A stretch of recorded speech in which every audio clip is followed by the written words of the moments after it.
So students, वापस से बात करते हैं फ्रेंच रेवोल्यूशन की, फ्रेंच फ्राइज़ की, फ्रेंच टोस्ट की और फ्रेंच कट दाढ़ी की। हाँ, नहीं, इनके अलावा भी बहुत सारी बातें हैं जो फ्रांस से जुड़ी हुई हैं, क्योंकि जब से फ्रेंच रेवोल्यूशन पढ़ाना शुरू किया है तो फ्रेंच वर्ड आता ही खाना पीना और सभी चीज़ों में फ्रेंच ही याद आता है।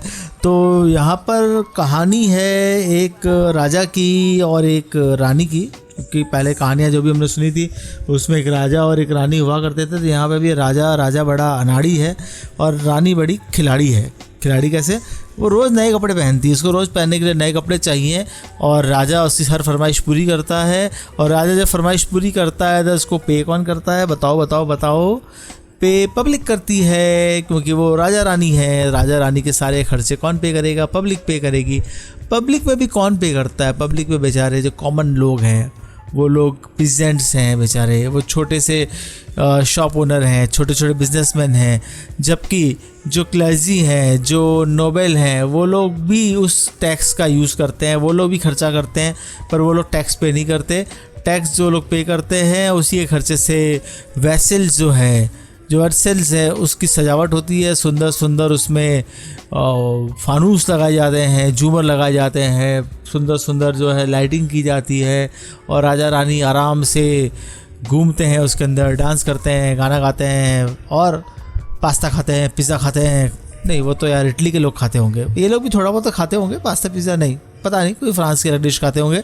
तो अभी हमने पढ़ा कि फ्रेंच रेवोल्यूशन में in 1789 National Assembly completed the draft of Constitution और on 4th August Louis XVI finally accorded the recognition of the National Assembly and accepted the constitutional monarchy। उसने बोला ठीक है मोनार्की है बट वो कॉन्स्टिट्यूशनल मोनार्की रहेगी, यानी मोनार्की का भी अपना एक कॉन्स्टिट्यूशन रहेगा। नहीं तो अभी तक क्या था? मोनार्की था पर there was no constitution, there was no law. राजा बोले कि अभी सब लोग मंडे को ट्यूसडे बोलेंगे तो ट्यूसडे बोलना शुरू कर दो, दिन को रात बोलेंगे तो रात बोलना शुरू कर दो, है ना। तो ऐसा था, मतलब मोनार्की थी। राजा को जो दिन सही लगता था वो दिन वो मूड होता था, वैसा रूल बना देता था। अब यहाँ पे कॉन्स्टिट्यूशन आ गया और on the night of 4th August 1789 the assembly pass a decree abolishing the feudal system of obligations, taxes, privileges, tithes and land confiscated to from churches. तो जो चर्चेस की लैंड थी वो ले ली गई और as a result the government acquired assets worth of rupees नहीं, रुपीज़ तो इंडिया में होता है, वहाँ लिवरेज यूज़ होता था, लिवरेज 2 बिलियन लिवरेज। और नया कॉन्स्टिट्यूशन वहाँ पर आ गया। और नए कॉन्स्टिट्यूशन में क्या था? The national assembly completed the framing of the constitution in 1791, है ना। वो लोग टेनिस कोर्ट में इकट्ठा हुए थे ना, उन्होंने कहा कि हम लोग पूरा मतलब कॉन्स्टिट्यूशन बना के रहेंगे। तो उन्होंने क्या किया, उस with an aim to limit the power of the monarchy. अब मोनार्की यानी राजा के पास पावर को लिमिट कर दिया। ऐसा नहीं कि राजा नाप शनाप कोई भी पावर को काम में ले ले। Powers were now separated and assigned to 3 different institution, the legislature, executive and judiciary, जैसा इंडिया में भी है जो डेमोक्रेसी में होता है। ये वैसे बता चुका हूँ, फिर भी हम इसको रिपीट कर रहे हैं। This made France a constitutional monarchy. France एक कॉन्स्टिट्यूशनल मोनार्की बन गया। The constitution of 1791 vested the power to make laws in the national assembly. जो भी नए कानून बनेंगे, लॉ बनेंगे, नेशनल असेंबली बनेंगे, which was indirectly elected, that is citizens voted for a group of electors who in turn choose the assembly। यानी क्या होगा, सिटीजन्स ने इलेक्टर्स इलेक्ट किए और उन्होंने वोट किए और वो लोग क्या करेंगे, वो असेंबली को चूज़ करेंगे और इस तरीके से इनडायरेक्ट रिप्रेजेंटेशन हुआ। सिर्फ 25 साल से ऊपर के मैन, है ना, गौर से सुनिएगा, वुमेन नहीं, सिर्फ 25 साल से ऊपर के मैन और जो कि इतना टैक्स देते हों जो कि 3 दिन का लेबर का 3 दिन का वेजेस के बराबर हो एटलीस्ट, वही लोग वोट डाल सकते हैं। यानी कि सिर्फ मैन वोट डालेगा, ऊपर से वही मैन वोट डालेगा जो इतना टैक्स देता हो, यानी थोड़ा बहुत पैसे वाला हो। यानी कम पैसे वाला मैन जो है वो वोट नहीं डाल पाएगा, वुमेन वोट नहीं डाल पाएगी। और मैन और वुमेन के अलावा जो है उसके बारे में तो उन्होंने सोचा ही नहीं। चलिए कोई बात नहीं, वुमेन के बारे में नहीं सोचा। The remaining man and all women were classed as passive citizen. 2 तरीके के सिटीजन हो गए, एक्टिव सिटीजन और पैसिव सिटीजन। एक्टिव सिटीजन जो वोट देता है, पैसिव सिटीजन जो वोट नहीं दे सकता है।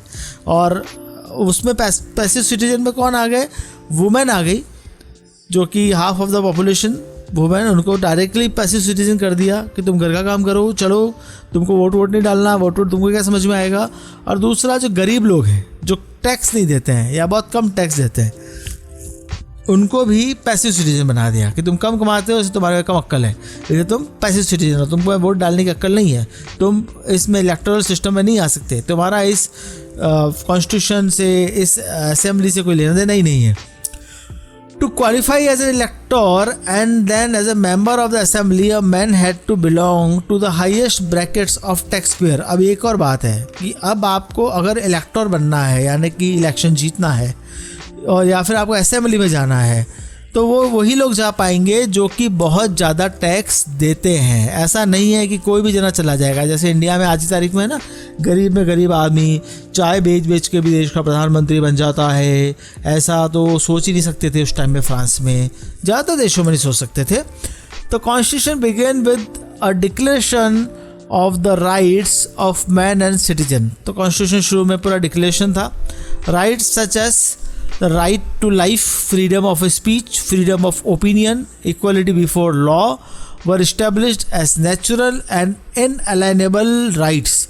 That is, they belong to each human being by birth and could not be taken away। यानी कि फ्रांस में जो भी जना पैदा है, हुआ है, वहाँ का सिटीजन है, उसको ये सारे राइट्स मिलने हैं। राइट टू लाइफ, वैसे इंडियन कॉन्स्टिट्यूशन भी ये राइट्स हैं वैसे, और ज़्यादातर कॉन्स्टिट्यूशन में ये राइट्स हैं। Right to life, freedom to speech, मैं बोल सकता हूँ और बोल के आप लोगों को यूट्यूब पे भी पका सकता हूँ। और फ्रीडम ऑफ ओपिनियन, मैं अपना ओपिनियन रख सकता हूँ, मैं कह सकता हूँ कि ये अच्छा है, ये बुरा है। इक्वलिटी बिफोर लॉ, यानी कि कानून के सामने सब बराबर है। ये सब जो है नेचुरल और इनअलाइनेबल राइट्स माने गए हैं। नेचुरल राइट्स है, ये तो होने ही चाहिए, इससे कम ज़्यादा तो कुछ होना ही नहीं चाहिए। और it was made the duty of the state to protect each citizens natural rights.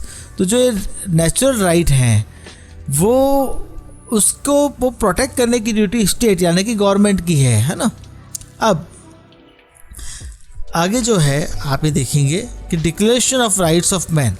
अब जो राइट्स ऑफ मैन कहा गया, यानी कि जो थोड़ा सा पार्शियल थे वो लोग, उन्होंने वुमेन के बारे में बात नहीं की। राइट ऑफ मैन कहा गया, man are born and remain free and equal in rights. यानी मैन फ्री है, वुमेन फ्री नहीं है ना, यानी कि मैन को फ्रीडम है। Man are born and remain free and equal in rights, सारे मैन को बराबर के राइट्स हैं। The source of all power resides in the nation, सारा पावर जो है वो नेशन के अंदर है। The aim of every political association is the preservation of the rights of man. जितना भी पॉलिटिकल एसोसिएशन है वो उसका मेन एम क्या है, जो वहाँ के सिटीजन है, जो मैन है, उनके राइट्स को प्रिजर्व करना। Liberty consists of the power to do whatever is not injurious to others and law has the right to forbid any action that are injurious to society. यानी कि क्या हुआ कि liberty क्या है कि जो किसी को नुकसान नहीं पहुंचाता हो वो राइट आपको मिले। यानी कि मैं आपको कोई नुकसान नहीं पहुंचा रहा हूं, वहाँ तक मुझे राइट मिले। जैसे कि मैं अगर बैठे बैठे सिर में खुजली कर रहा हूं तो ये राइट मुझे है, आप मुझे नहीं रोक सकते। कान में खुजली कर रहा हूं तो भी आप मुझे नहीं रोक सकते, और भी खुजली कर रहा हूं तो भी आप मुझे नहीं रोक सकते, क्योंकि मैं आपको नुकसान नहीं पहुँचा रहा हूँ। आपको मेरा खुजली करना अच्छा नहीं भी लग रहा है तो चलेगा, बट मैं अपना सिर खुजाता रहूँगा और सोचता रहूँगा फ्रेंच रेवोल्यूशन कैसे हुई, ये मेरी प्रॉब्लम है। आपको इसमें कुछ नहीं करना है, आप मुझे नहीं रोक सकते क्योंकि ये मेरा राइट है। बट अगर मैं आपका सिर खुजाना शुरू कर दूँ तो उसको आप रोक सकते हो, क्योंकि आप सोचते हो ये आदमी मेरा सिर खुजा के सिर जो है उस पर खरोचे नहीं डाल दे, मेरे सिर में जो है वो मेरा दिमाग ख़राब नहीं कर दे। तो जब तक मैं अपने राइट से आपका नुकसान नहीं कर रहा हूँ तब तक मेरे पास राइट्स के पावर है। बट जैसे ही मैं आपका नुकसान कर रहा हूँ, जैसे ही मेरा राइट आपके लिए इंजूरियस हो गया, तब वो राइट वहाँ पर ख़त्म हो गया, वहाँ मेरा पावर ख़त्म हो गया, वो लिबर्टी मुझे नहीं मिलेगी। And law has a right to forbid only actions that are injurious to the society. यानी कि ऐसा काम जो सोसाइटी को नुकसान करता हो उसके लिए लॉ बनाया है, उसको रोकने के लिए लॉ बनाया है। जैसे कि हम जो है सोसाइटी में कोई गलत काम नहीं करें, चोरी नहीं करें, मर्डर नहीं करें, और भी बहुत सारे गलत काम हैं आप समझते ही हैं, तो वो सब नहीं करें, इसलिए लॉ बनाया गया है।